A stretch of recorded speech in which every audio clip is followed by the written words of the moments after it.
पहले चरण की वोटिंग में अब सिर्फ 13 दिन बचे हैं, इसलिए प्रचार प्रसार भी चरम पर है। बीजेपी के तमाम स्टार प्रचारक पीएम मोदी के मिशन 400 पार को अंजाम देने तक पहुंचाने में जुटे हैं। ऐसे में ही बीजेपी के एक स्टार प्रचारक हैं एमपी के सीएम डॉक्टर मोहन यादव।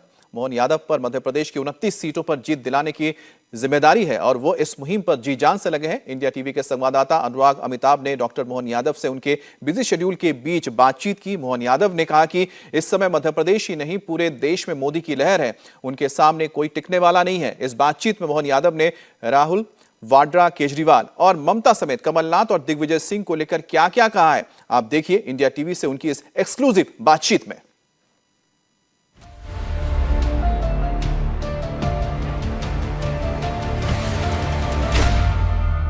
मोदी के मिशन अब की बार 400 पार को मध्य प्रदेश में पार कराने की जिम्मेदारी उस शख्स की है जो महज 100 दिन पहले ही मुख्यमंत्री बना है और अब उसके कांधों पर न केवल उन 28 सीटों को जिताने की जिम्मेदारी है जो ऑलरेडी बीजेपी के पास है, बल्कि उस एक सीट को भी जो इस वक्त कांग्रेस के पास है। हमारे साथ है मोहन यादव जो सुबह से शाम तक इस वक्त लगातार दौरों में है। एक दिन इंडिया टीवी में हम देखेंगे किस तरीके से जनता को मोदी मैसेज के बारे में बताने जा रहे हैं। मोहन यादव इंडिया टीवी के साथ।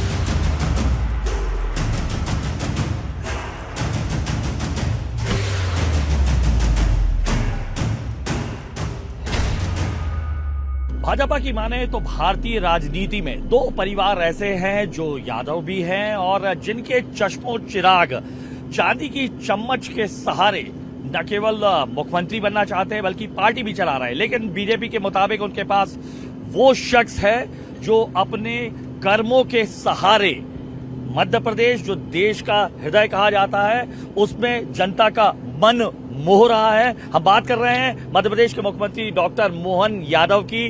हमारे साथ है सर, इंडिया टीवी पे बहुत बहुत स्वागत है। अब मैंने वैसे बीच काम में आपको डिस्टर्ब किया है, तगड़ा दारोमदार है आपके ऊपर इस वक्त पूरा उन 28 सीटों को भी बचाने का और एक वापस लाने का। मुझे इस बात की प्रसन्नता है कि माननीय मोदी जी के नेतृत्व में पूरा देश भाजपामय हो गया है।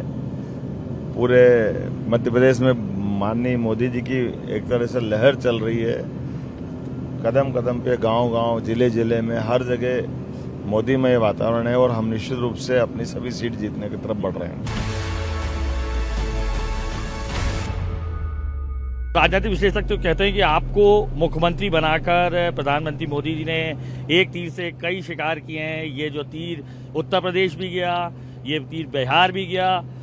आपको एक तरीके से देखें तो अब आपको वहां पर ब्रांड बनाकर भेजा जा रहा है, आप जा भी रहे हैं लगातार, तो यादव वोटर्स तो फर्क पड़ने लगा। देखिए, ये जिसकी जैसी दृष्टि वैसी सृष्टि, क्योंकि कांग्रेस और विपक्षी दलों ने इसी तरह से काम किया कि वो जातियों में लोगों को बांट के देखते हैं। उनकी योग्यता, उनकी कर्मठता, पार्टी की निष्ठा, पार्टी की कार्यपद्धति इनकी किसी की है नहीं। ये दुर्भाग्य के साथ कहना पड़ेगा।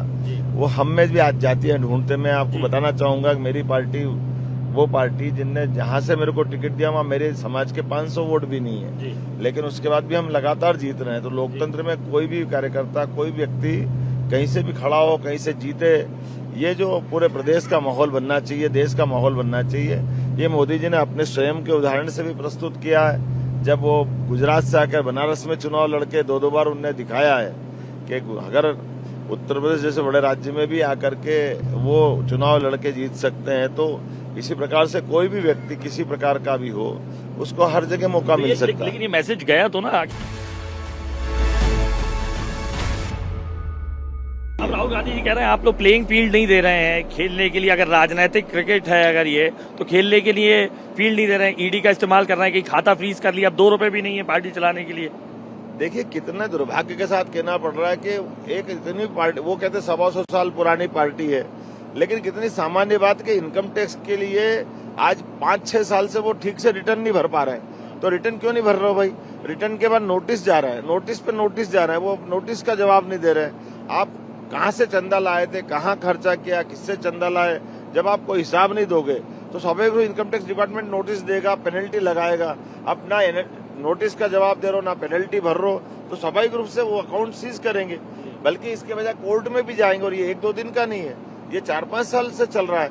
आप परवाह नहीं करो, आपको संबंध पे संबंध मिल रहा है, लेकिन आप कानून से अपने आप को ऊपर मानते हो। आप ना इनकम टैक्स डिपार्टमेंट को समझते हो, ना कोर्ट कचहरी को समझते हो, ना आपका सामान्य व्यवहार इस प्रकार का होता है। आपकी भाषा शैली भी ऐसी है कि सुप्रीम कोर्ट ने माननीय मोदी जी के खिलाफ आपने जो टिप्पणियां की थी, आपने सार्वजनिक माफी मांग करके बच करके आए, उसके बाद भी सुधरते नहीं हो।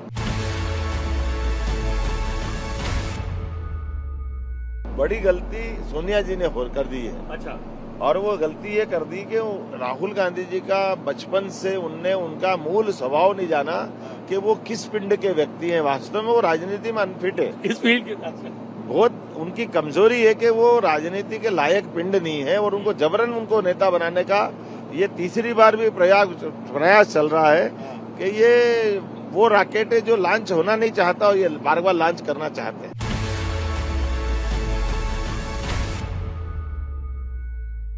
अब आपने जिनके लिए कहा है उनके जीजा जी हैं, जिन्हें आप लोग भी आपके प्रवक्ता कहते हैं, जीजा जी नाम से ही पुकारते हैं, उन्होंने कहा है रॉबर्ट वाड्रा जी ने कि अमेठी की जनता चाहती है कि वो चुनाव लड़े। ये और दुर्भाग्य होगा इससे बड़ा।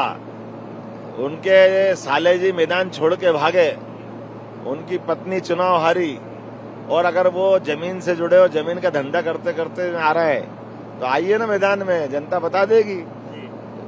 सीधे सीधे आपको कौन रोक रहा? आप तो बी फॉर्म लेकर आइए, फॉर्म भरिए। माहौल क्यों बना रहा हो? मुझे सब पार्टी टिकट देना चाहती है, इसका मतलब ये है कि कोई उनके बारे में गंभीर नहीं है। लेकिन फिर भी मैं तो लोकतंत्र में अगर किसी की इच्छा चुनाव लड़ने की तो सबका स्वागत करूंगा। पहले प्रियंका लगता है वो साले साहब से टिकट मांग रहे हैं। अब मैं उनकी पार्टी के अंदर तो नहीं बोल सकता हूं, लेकिन मैं जानता हूं कि पूरा देश मोदीमय हुआ है। जब उनके खुद के साले जहाँ चुनाव छोड़ के भागे हैं, बुरी तरह हारे हैं, तो अब आगे क्या होगा सब कुछ समझ में आ रहा है।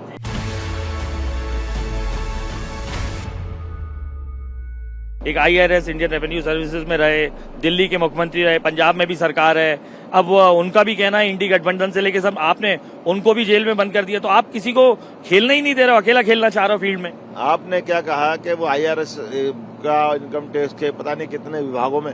देखिए, अब सामान्य बात नहीं मालूम है, जितनी झूठ बोलते बोलते उनने अपनी सरकार बनी, वो तो उस पार्टी के लगातार समाग रहे जिनने कहा था कि हम लोकपाल भी लाएंगे, सारे भ्रष्टाचार के खिलाफ लड़ाई लड़ने वाली बात कर दी थी। फिर वो कहाँ गई बात लड़ाई की? लोकपाल कहाँ गया? उनने कहा था हम शराबबंदी कराएंगे। शराबबंदी क्यों नहीं करा रहा? शराबबंदी के मामले में अन्ना हजारे जी ने सार्वजनिक रूप से बयान दिया कि मैंने अरविंद से कहा था कि दूर रहो, उनने अपनी गलती कर दी। अब इससे बड़ा प्रमाण क्या चाहिए? और तो और जिनके लिए ये सब बातें जुमला है, जिस जुमले के आधार पर वो झूठ बोलते हैं, उन्होंने कहा मैं सुरक्षा नहीं लूंगा, सुरक्षा ली, मैं मकान सरकारी बड़ा बंगला नहीं लूंगा, बड़ा बंगला ले लिया, मैं लवाजमा नहीं निकालूंगा, लवाजमा निकाल दिया। उनने एक के बाद एक झूठ बोलते बोलते झूठ की परम इंतहा कर दी। एक नहीं, दो नहीं, पिछले 1 साल से 9 से ज्यादा संबंध उनको मिले हैं। 2 मंत्री उनके जेल गए, उन्होंने कहा था कि जरा भी किसी पर आरोप लगा मैं तुरंत जेल भेजूंगा। अरे जेल भेजने की बात तो दूर है, उनके 2 मंत्रियों के लिए वो हाईकोर्ट से लेकर सुप्रीम कोर्ट तक कहाँ नहीं गए। लेकिन इतने ठोस प्रमाण है कि सुप्रीम कोर्ट हाईकोर्ट ने उनकी बेल नहीं दी। उनके 21 नेता जेल में गए, उनने उनको बेल पे लाने का प्रयास कर लिया। आप स्वयं ने पैरवी करके देख ली, स्वयं के मुकदमे लगा के देख लिया। अब 9 महीने तक आप संबंध का पालन नहीं करोगे, और आप कह रहे चुनाव आया तो बंद कर दिया। चुनाव वाले दिन कोई पहला संबंध नहीं गया उनका। और इतने प्रमाण है कि ये तो बड़ा दुर्भाग्य है। आपके माध्यम से मैं कहना चाहूंगा, कोई मंत्री बनता, मुख्यमंत्री बनता, सांसद बनता, विधायक बनता, तो जनता उसको सिर माथे पे बिठा करके अपना समर्थन दे करके उस पर सम्मान देती है। हमको अगर कोई कारण से हमको जेल जाना पड़े तो हमारे देश की परंपरा है कि वो मतदाताओं का सम्मान करते हुए हम तुरंत इस्तीफा देते हैं, और ये देना चाहिए। ये तो मतलब किस मिट्टी के बने पद से कितने ये पदलोलुप है कि मुख्यमंत्री बनने के बाद भी अगर इस्तीफा नहीं दे रहे तो ये दिल्ली की आम जनता के वोटर का भी अपमान कर रहे हैं, संविधान का भी अपमान कर रहे हैं, और एक बहुत गलत मिसाल पैदा कर रहे हैं। लेकिन उनको तो अपनी कार्यकर्ताओं पे भरोसा नहीं है।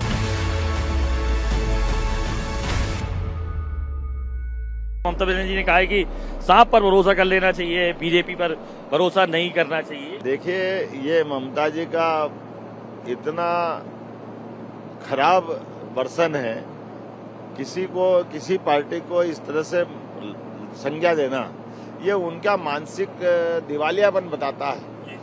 एक ऐसी पार्टी जो विश्व की सबसे बड़ी पार्टी है, एक ऐसी पार्टी जो आज भारत को 11वें नंबर से 5वें नंबर की अर्थव्यवस्था में स्थापित कर देती है, एक ऐसी पार्टी जो मेरे जैसे सभी लोगों को मौका देकर कहां से कहां लाती है। उल्टा ममता जी अपने भतीजे पे क्यों भरोसा करती है, अपने भाइयों से क्यों झगड़ती है। जो जिस ढंग का वो अपने अंदर झांक करके देख ले कि वो लोकतंत्र में उनकी परिवारवाद की राजनीति से बाहर आए, जनता के बीच में ये बात के लिए माफी मांगे कि भाजपा के बारे में उन्होंने गलत कहा। एक और आखिरी सवाल कर देता हूं। मल्लिकार्जुन खड़गे ने जो गारंटीज दी है, लोकतंत्र को बर्बाद कर रही है कांग्रेस, ये भी कहा है जातिगत गणना वो कराएगी ताकि 50% आरक्षण हो सके। जातिगत गणना पर क्या बोलते हैं?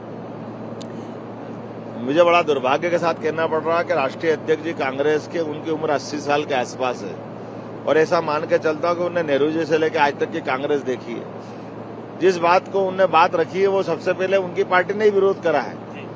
लंबे समय तक उनकी सरकार रही और माननीय मोदी जी तो बोल चुके कि मेरे दिमाग में तो केवल 4 ही जाति, इससे बढ़िया क्या बात होगी कि किसान, मजदूर, महिला और युवा, इन चारों वर्गों का बेहतरी हो जाएगी तो हमारा देश अच्छा हो जाएगा। लोकतंत्र में इसी तरह का भाव रखने की जरूरत है। जिनने जातियों के माध्यम से वोट बैंक संभाला और परिवारवाद को हावी कर दिया, ये उनको सबको जवाब है। जनता इनको माफ नहीं करेगी। भारत के विकास के लिए, लोकतंत्र को मजबूत करने के लिए और भारत को दुनिया का नंबर 1 देश बनाने के लिए माननीय मोदी जी का संकल्प है। और जो उन्होंने कहा है कि मोदी है तो मुमकिन है, तो वो मुमकिन होकर दिखाई भी दे रहा है। और दूसरा, न खाऊंगा न खाने दूंगा, तो ये कितने छक्के पंजे कर ले, ये सारे बेल पे है और बच्चे कुछ जेल में है। इनका स्थान जहां मोदी जी वहां पहुंचा के मानेंगे। मैं तो माननीय मोदी जी को धन्यवाद देना चाहूंगा जिन्हें गरीबों की गाड़ी कमाई का पैसा देश के विकास के लिए लगाने के लिए, गरीबों की बेहतरी में लगाने के लिए, महिला, किसान, युवाओं की बेहतरी के लिए लगाने के लिए अपना पूरा जीवन दे दिया है। हम सब उनके शुक्रगुजार है। वो हमारा नेतृत्व कर रहे हैं और हम सब आंखों से देख रहे हैं कि स्वामी विवेकानंद की भविष्यवाणी सिद्ध होगी जब 21वीं शताब्दी भारत को नंबर 1 का देश बना करके दुनिया के सामने प्रस्तुत करेगी। मोहन यादव जी के साथ इस हवाई सफर में दरअसल हम जनता का जमीनी मिजाज जानने निकले हैं कि अब की बार 400 पार के नारों से क्या वो सहमत है और मध्य प्रदेश की 29 सीटों पर डॉक्टर मोहन यादव की इस मेहनत को वो कितना प्रतिफल देते हैं। सफर आगे भी जारी रहेगा।